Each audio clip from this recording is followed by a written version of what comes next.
Welcome to This Explainer. Today, we're going to completely demystify the complex, hidden engineering that is literally fighting every single second of the day just to keep your lights on. You know, most of us don't even think about the power grid until it suddenly stops working, right? But behind the scenes, there is this incredibly intricate system of protection and switchgear that essentially acts as an invisible shield for modern society. Okay, let's just jump right into our roadmap for today. We're going to cover the threat of blackouts, the anatomy of grid protection, relays and circuit breakers, wide area monitoring systems, and finally, the digital future. Section 1. The threat of blackouts and global grid vulnerability.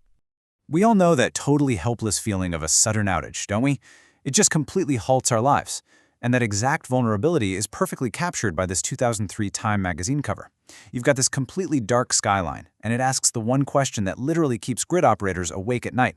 Blackout. Can it happen again? Because when this infrastructure fails, the consequences are immediate, and they are profound.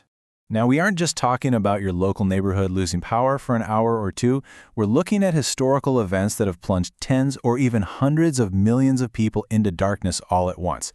Just take a look at the 2012 incident in India. An astounding 620 million people were affected.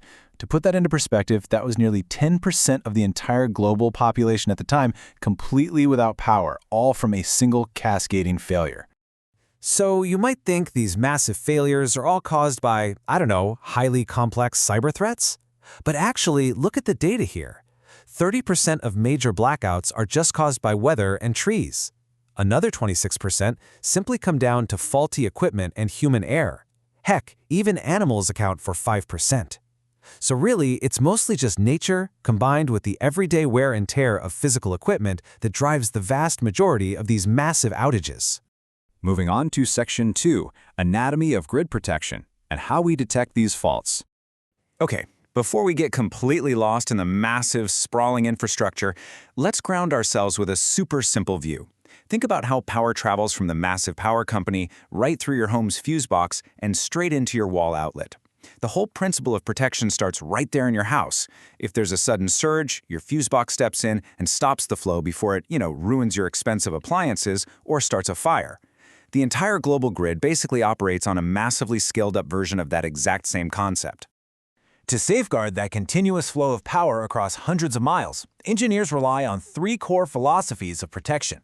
First up is differential. This is basically measuring what goes into a component versus what comes out. If they don't match, well, you've got a leak. Second is current, which is all about detecting massive, abnormal spikes in the electricity flowing through the lines. And third is distance, literally calculating the physical distance to a fault based on the electrical resistance. These three principles together form the absolute mathematical bedrock of grid safety. Section 3. Relays and circuit breakers, the brain and the muscle of the operation. So here we have the basic tripping scheme. Now I know it might look a little bit complex at first glance, but essentially it's just a specific hardware loop designed to isolate a dangerous electrical fault the literal millisecond it occurs on a high voltage line. Imagine the fault on one side, the generator on the other, and right in the middle, that's the protection loop standing between absolute disaster and safety. Let's actually walk through that specific sequence together. First, a fault occurs. Say a massive lightning bolt strikes a power line. Second, sensors, like current transformers, detect an immediate massive spike in the current.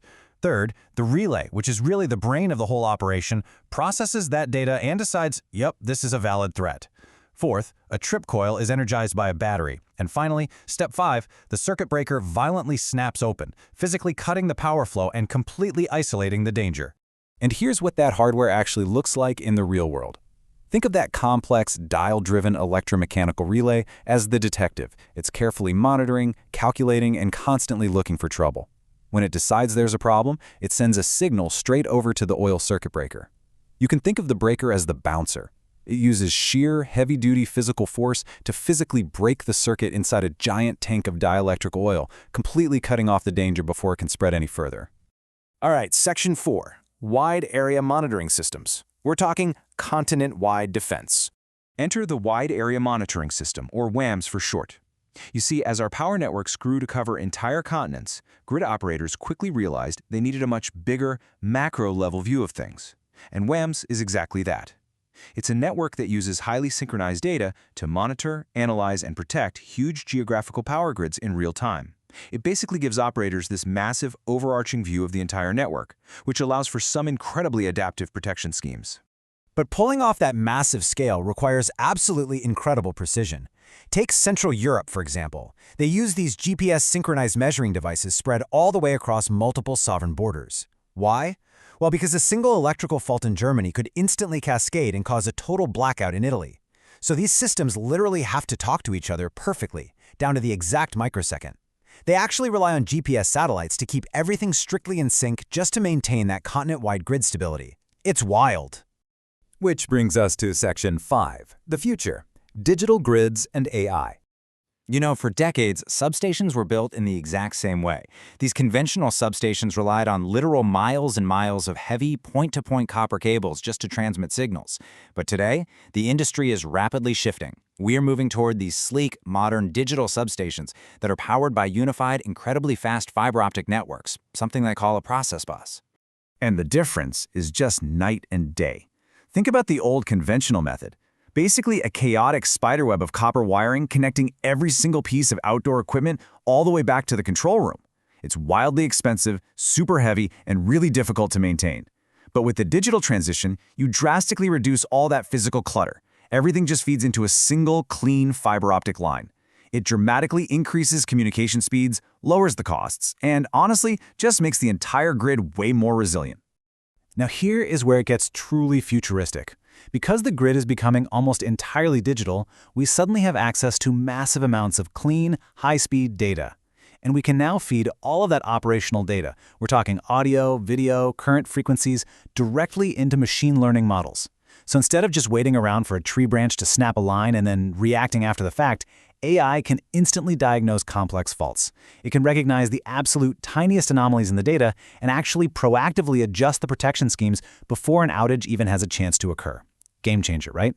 Which leaves us with a truly fascinating question to consider as we wrap up today's explainer.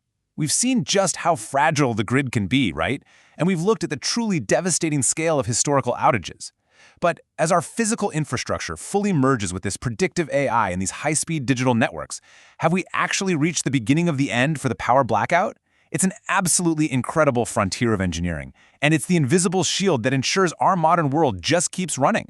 Thank you so much for joining me today. And hey, keep exploring all those incredible systems hiding right in plain sight.